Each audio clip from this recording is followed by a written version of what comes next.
Looking at crypto vol, realized vol did get as low as 30 on Bitcoin last week, as we were chopping around in that 50 to 52k range. But we have popped back up to 40, and we've taken implied vol with it since we broke. ETH realized was more stable, hanging in there at around 50 odd.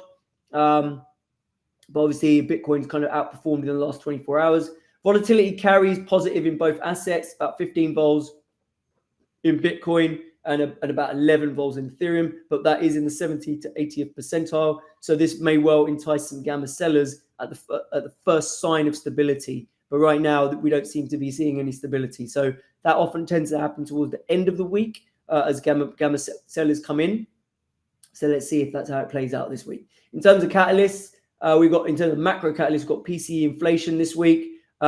We've already seen a fair amount of hawkish repricing in the rates market. And to be fair, whilst that's happened, the crypto market really doesn't care because it's being driven by other factors and other narratives like the flows. So I don't really see PCE inflation having a big impact on crypto. And then call overwriters are probably licking their wounds right now. But the truth is that is where the opportunity lies right now, with vol carry up here, with implied vols getting dragged up with spot, and with spot at, you know, record levels. If we look at it over the last couple of years, then you know, it's not the worst time in the world to be call overwriting, in my opinion. Okay, term structure. You can see BTC term structure seeing an inversion in the front, as is Ethereum. 1 to 2 week expiries found a bid. Obviously, they contain the most gamma, and gamma is performing. So you can see these vols up by about 3 to 8 points in Bitcoin and about 3 to 5 points in Ethereum. The back end vol was slightly firmer in Bitcoin, slightly softer in ETH.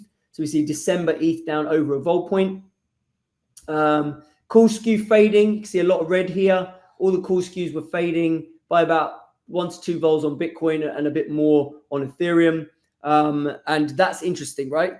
When we're making new highs and yet they're offering call skew, there's usually got to be a reason for that. There is, but we'll explain that a bit more in the flows. Okay, so that's what we're seeing there. In terms of the vol spread, no real changes. We're still seeing the vol spread, Ethereum premium of 5 vols in the front, going down to about 1 or 2 vols in the back, but very slight tweaks across the curve there. So we still believe this spread's going to head above 10 over the course of the year when Ethereum completely re-rates and finds itself above 4,000 and starts to really drive the outperformance. The ETH Bitcoin spread did trade up to its January highs, so it was outperforming really well last week. But then as Bitcoin has exploded in the last sort of 24 hours, it's given 5% of that outperformance back already. So a little bit choppy, but I do believe that resistance level will get broken ultimately, and we will see Ethereum spot and vol outperform at some point, probably in the summertime. Okay, what else are we thinking? Yeah, we did say last week that we didn't think selling Bitcoin calls against Ethereum calls made sense anymore. We thought the momentum was strong. We thought if you're bullish Ethereum, just buy call spreads or calls. Don't worry about selling any Bitcoin against it. That turned out to be the right call because Bitcoin's rallied. So if you didn't sell any calls and you just bought Ethereum, you've done well. If you now want to sell something against your Ethereum to bank some money, then maybe now's the time to sell those Bitcoin calls that we've actually had a really nice rally up above 55k. Vol's gone really quite well bid. So you're getting really a good option there to sell something a bit more juicy and a bit higher up. Now, the last thing I'll say on relative value is that we are excitedly waiting for SOL options to become available. I think that's due to happen in a week or two on crypto exchanges like Deribit. You know, then we can look at some upside plays on Solana.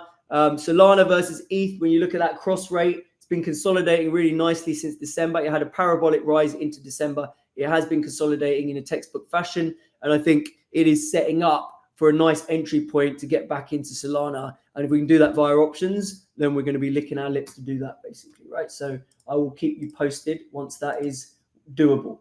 Okay, that's relative value.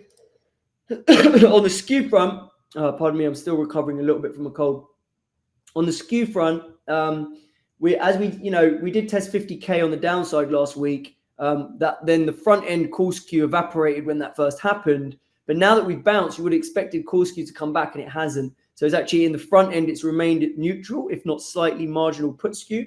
And then even the longer dated call skew has started to drift. So we've got the curve at 0 in the front, and then it steadily moves up towards 5 vols in the back, so say end of this year, and that's at a call premium. The Ethereum skew has got the exact same price action with a small put premium in the front, and then the call premium remaining in the back as well. Now, this reduction in call skew, even at highs in spot, is likely due to upside chasing now going into call spreads. That has been the big trade that has gone up in Ethereum, especially. There's been a massive call spread that traded, and that supplies the street with upside, right? So even though someone's getting bullish and putting capital to work to be bullish, they're doing it in a way that actually supplies upside to the street. Therefore, call skew does not need to explode, and that is what we've seen there, basically.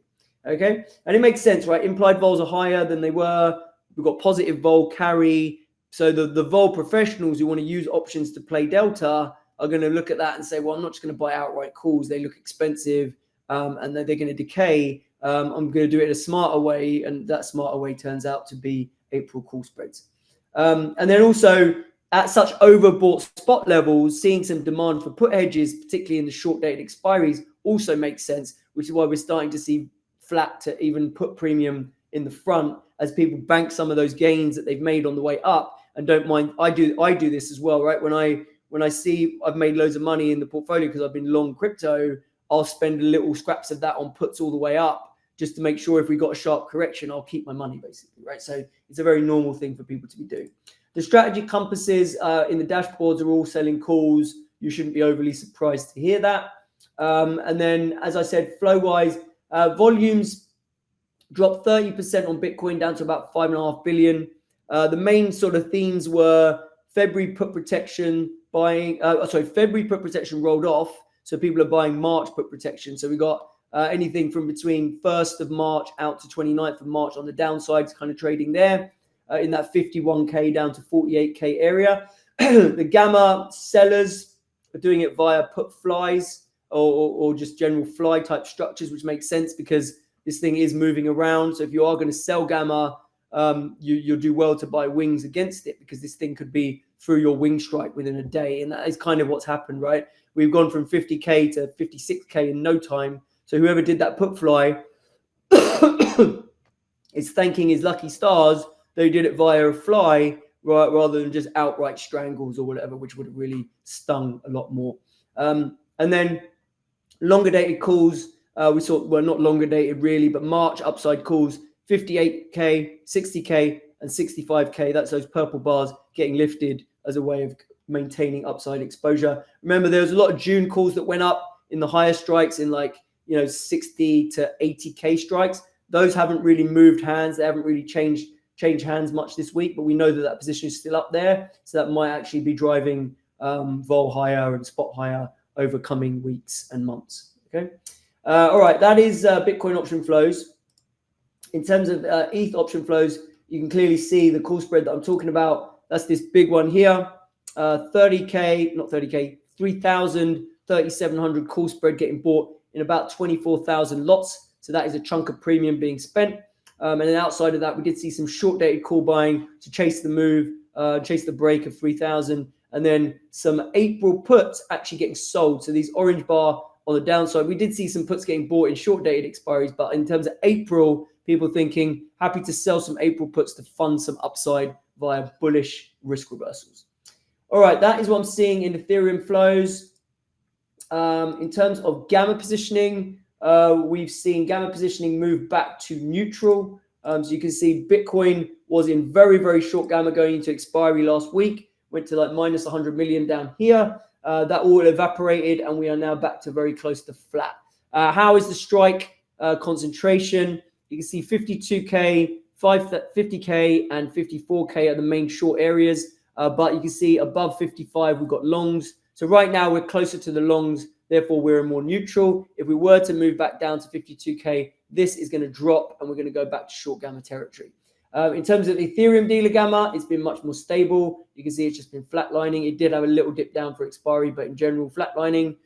In terms of the makeup of it, people have obviously been selling dealers March optionality layered across 2,600 all the way up to 3,000 strikes.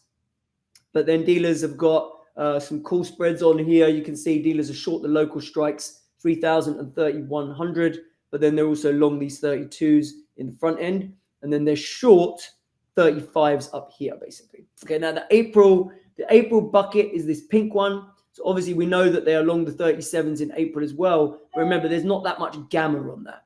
So that's, you know, that's more Vega in April that the street owns.